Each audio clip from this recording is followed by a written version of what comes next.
नमस्कार साथियों, निर्माण क्लासेज अयोध्या में आपका हार्दिक स्वागत है। पुलिस रेगुलेशन के पैराज हम लोग पढ़ रहे हैं। पिछले 2-3 वीडियो आप देख चुके हैं। सुप्रिंटेंडेंट ऑफ पुलिस तक हो चुका है, यानी कि डीजीपी से लेकर के डायरेक्टर जनरल से लेकर के superintendent of police, Uttar Pradesh का जो सबसे बड़ा अधिकारी होता है वहाँ से लेकर के ज़िले के अधिकारी सुप्रिंटेंडेंट ऑफ पुलिस तक हम लोगों ने पढ़ लिया है। उससे आगे देखें हमारे लिए क्या क्या इंपॉर्टेंट महत्वपूर्ण प्रश्न हैं, पैराज हैं, जहाँ से प्रश्न आने हैं उनको हम देखते हैं। आज भी बहुत स्पेशल क्वेश्चंस हैं, जैसे इंग्लिश बुक के बारे में हमेशा पूछा जाता है, आपसे पूछा जाएगा, तो इन चीज़ों को हम लोग आज पढ़ेंगे। चैनल को सब्सक्राइब करें, यदि ना सब्सक्राइब किए हों तो ज़रूर सब्सक्राइब कर लीजिए और बेल आइकन भी साथ में दबा लीजिए ताकि आपको वीडियोस लगातार मिलती रहे, कोई वीडियो नोटिफिकेशन के बिना छूटने ना पाए। इसलिए सब्सक्राइब करना आपके लिए बहुत ही आवश्यक है। आप चैनल को सब्सक्राइब कीजिए, नोटिफिकेशन आपको मिल जाएगा, क्योंकि कई बच्चों को नोटिफिकेशन ना मिल पाने की वजह से उनके कुछ लेक्चर्स छूट गए हैं, तो वो आपके साथ ना होने पाए। इसलिए ज़रूर से सब्सक्राइब कर लीजिए, शेयर करिए ताकि आपके मित्रों को भी लाभ हो सके। ठीक, अब आज देखते हैं आज के विषय में क्या क्या है। पहले नंबर पर है पैरा 15, हमको पढ़ना है पैरा 15 के बारे में। ठीक है, यहाँ पर क्या है, मोस्ट इम्पॉर्टेंट पैरा है और इसमें लिखी बात अंग्रेजी आदेश पुस्तिका, अंग्रेजी आदेश पुस्तिका। ठीक, अब ये अंग्रेजी आदेश पुस्तिका क्या होती है, इंग्लिश ऑर्डर बुक क्या होती है, इंग्लिश ऑर्डर बुक ये क्या होती है, कितनी इम्पॉर्टेंट है, इस बात को आपको जानना अनिवार्य है। ठीक है, तो आप देखेंगे ये निरीक्षक द्वारा लिखी जाती है, यानी कि थाने में जो निरीक्षक होते हैं उनके द्वारा लिखी जाती है।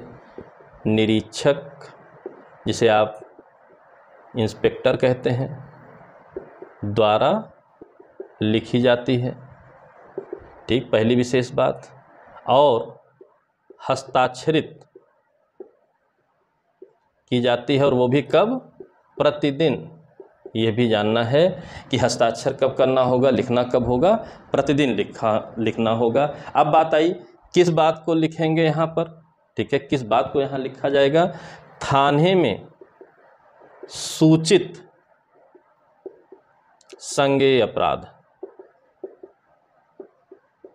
इनकी जानकारी इसमें लिखी जाती है। जो भी थाने में सूचना मिलेगी संज्ञेय अपराधों के बारे में, जिसे आप FIR भी कहते हैं, वो सब इस बुक में एंट्री की जाएगी, हस्ताक्षरित किया जाएगा। इंग्लिश ऑर्डर बुक इसको कहा जाता है, समय समय पर आवश्यक रहता है। ठीक, फिर पढ़ना है हमें पैरा 17, 17 नंबर पैरा में हमें क्या है जानना। ठीक, 17 नंबर पैरा में हमें क्या जानना है। 17 नंबर में लिखा हुआ है सहायक एवं उप अधीक्षक पुलिस, सहायक एवं उप अधीक्षक पुलिस। ठीक है, assistant and deputy superintendent of police, assistant and deputy superintendent of police, इनके बारे में जानना है। सीधा सीधा प्रश्न आएगा कहाँ लिखा हुआ है, तो आप बताएंगे पैरा 17 में लिखा हुआ है, इस बात को आप बताइए, बाकी कोई प्रश्न नहीं आना है। फिर इसके बाद 18 नंबर पर, ठीक है, आप 18 में आएंगे, पैरा 18 में आएंगे तो आपको क्या मिलेगा, यानी कि 15, 17, 18, यहाँ रिजर्व इंस्पेक्टर, रिजर्व निरीक्षक मिलेंगे, रिजर्व निरीक्षक मिलेंगे। सीधा प्रश्न आता है,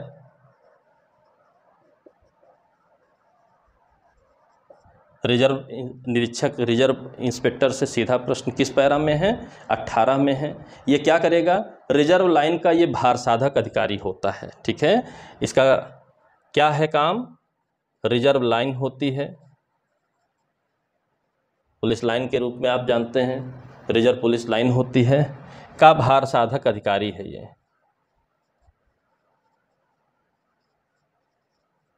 यानी कि रिजर्व पुलिस लाइन किसके नियंत्रण में रहती है, रिजर्व इंस्पेक्टर के नियंत्रण में रहती है। और ये पुलिस लाइन में रेगुलर क्या कराएगा, परेड आदि की व्यवस्था कराता है। तो यही जो है पुलिस लाइन में प्रतिदिन परेड कराना, उन पर नियंत्रण रखना, कमांड देना, अन्य कोई कार्य हैं उससे संबंधित भार साधन रिजर्व इंस्पेक्टर का ही होता है। इस बात को आप जाने रहिए। ठीक है। अगला, अब यहाँ के बाद बहुत से जो है परेड कराएगा, साफ सफाई कराएगा, बहुत कुछ है, कई पैराज में लिखा हुआ है। आपको उलझने की ज़रूरत नहीं है, आपको उलझने की ज़रूरत नहीं है। आपको सिंपली पढ़ना है, सिंपली पढ़ना है। जो प्रश्न आता है वो पढ़ना है, प्रश्न से इधर उधर नहीं भटकना है। भटकेंगे तो फिर आप भी जानते हैं 554 पैरा, एक भी पैरा काम का नहीं रह जाएगा, दिमाग उसी में उलझा रह जाएगा। अगला है हमारा क्षेत्र निरीक्षक, सर्किल इंस्पेक्टर। ठीक है, रिजर्व के बाद कौन आता है? क्षेत्र निरीक्षक, सर्किल इंस्पेक्टर, जो कि 40 पैरा नंबर 40 में दिया हुआ है। क्षेत्र निरीक्षक, सर्किल इंस्पेक्टर। ठीक है, सर्किल इंस्पेक्टर आ गया, क्षेत्र निरीक्षक आ गया। अब इसका क्या कार्य है, क्या है क्या नहीं? ठीक, सबसे महत्वपूर्ण कार्य, अपने सर्किल में, ठीक है, क्या करेगा? अन्वेषण, इन्वेस्टिगेशन का अधिकार इसी को है। ठीक है, सर्किल में जो इन्वेस्टिगेशन हो रहा है वो का पर्यवेक्षण करेगा। ठीक है, इसी के सुपरविजन में रहेगा। इस बात को आपको जानना है, यानी कि जो भी इन्वेस्टिगेशंस हो रहे हैं किसके सुपरविजन में हैं? सर्किल इंस्पेक्टर के, उस क्षेत्र के सर्किल इंस्पेक्टर के सुपरविजन में है। इस बात को जानना है। साथ ही साथ अपराधों को रोकना, अपराधों को रोकना, उसकी मतलब अपराध ना होने पाए, सबसे बड़ी बात, उसको रोकने का प्रयास करेगा। अगर हो जाता है तो इन्वेस्टिगेशन आदि करेगा, इन्वेस्टिगेशन करके रोकने का प्रयास करेगा कि अन्य अपराध ना होने पाए। और साथ ही साथ अपने सर्किल का अपराध रजिस्टर, ठीक है, सर्किल का अपराध रजिस्टर जिम्मेदारी इसी की है, मेंटेन रखेगा। तभी क्षेत्र का मूल्यांकन हो सकता है कि किस कैटेगरी में क्षेत्र है, कोई ज़्यादा यहाँ अपराध आदि तो नहीं हो रहे हैं, नियंत्रण में है, अनियंत्रित व्यवस्था है, लूट मार तो ज़्यादा नहीं हो रही है। हर एक तरीके की व्यवस्था इस रजिस्टर को देख करके वहाँ पर मालूम की जा सकती है और बनाई जा सकती है। इसके लिए रजिस्टर रखेगा। ठीक है, अब देखा जाए तो इसी क्षेत्र निरीक्षक को, ठीक है, अभी जैसे ये तो बहुत पुराना आपका अधिनियम है, वर्तमान में देखा जाए तो इसी क्षेत्र निरीक्षक को, यानी कि अगर आप कहिए इसे सीआई कहिए, ठीक है, इसको सीआई कहिए, सर्किल इंस्पेक्टर कहिए, तो इसे एक कर्तव्य दे दिया जाता है। ठीक है, थाने का भार साधक अधिकारी, इसे क्या बना दिया जाता है? सीआई को वर्तमान में अगर देखा जाए थाने का भार साधक अधिकारी, जिसे आप कहते हैं एसएचओ। ठीक है, स्टेशन हाउस ऑफिसर, एसएचओ कहते हैं। आप सामान्य भाषा में क्या कहते हैं? एसएचओ कहते हैं। ठीक है, जब भी किसी भी थाने में ऐसी कोई बातें हैं, अपराधों की प्रवृत्ति बढ़ रही है, ठीक है, थाने के नियंत्रण के लिए क्षेत्र निरीक्षक को ही एसएचओ के रूप में भी कार्यभार सौंपा जा सकता है। यह बात आप ध्यान रखे रहिएगा। ठीक, यानी कि एसएचओ जो होता है वो इंस्पेक्टर रैंक का होता है, आप पहले से ही जानते हैं। तो ये सर्किल इंस्पेक्टर है, एक क्षेत्र का इंस्पेक्टर है, तो थाने का भी जो है इसको भार साधन दिया जा सकता है, यह बात ध्यान में रखे रहिएगा। ठीक, अब इसी से संबंधित बात लिखा हुआ है। ठीक है, 43 में, यानी कि अब आपको नेक्स्ट कौन सा पैरा पढ़ना है? 43, जो हमने पढ़ा कि इसको भी बनाया जा सकता है, ठीक है, सकता है, ये बात ध्यान रखे रहिएगा। उसी के लिए 43 में लिखा है थाने का भार साधक अधिकारी। अगर डायरेक्टली पूछा जाए कि किस पैरे में लिखा हुआ है तो आप बताएंगे 43।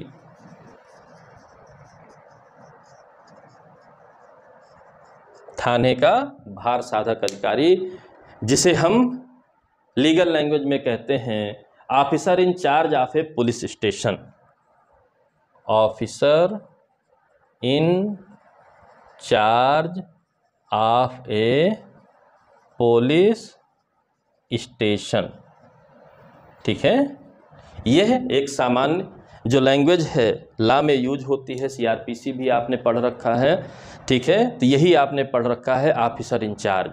थाने का भार साधक अधिकारी जो होता है ऑफिसर इंचार्ज कहा जाता है। ठीक है, यह बनाया जाएगा किस पैरा में? 43 में। सिंपल बात, इतनी ही बात आपको जानना है। ठीक है, 43 में बनाया जाएगा। और साथ ही साथ क्या जानना है, इसी से लगा करके एक आपको पैरा पढ़ना है।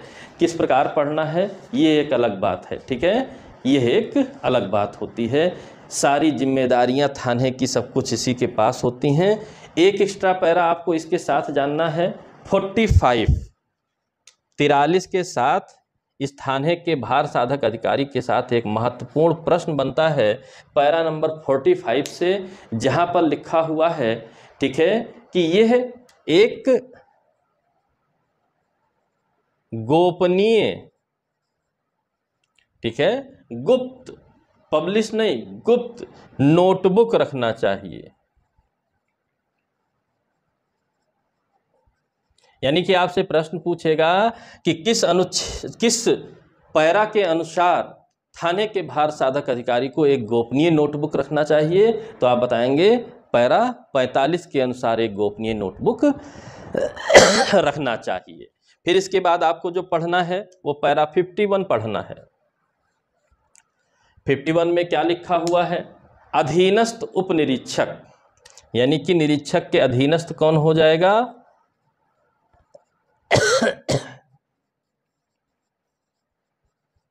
अधीनस्थ उप निरीक्षक हो जाएगा, जिसको सबऑर्डिनेट सब इंस्पेक्टर आप कहते हैं।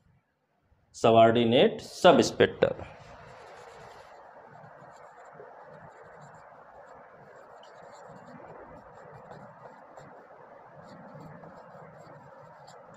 दरोगा जी पहली भर्ती यहीं पर होती है, सबऑर्डिनेट सब इंस्पेक्टर के रूप में होती है। यह थाने का द्वितीय अधिकारी होता है। ठीक है, यानी कि सेकंड ऑफिसर होता है।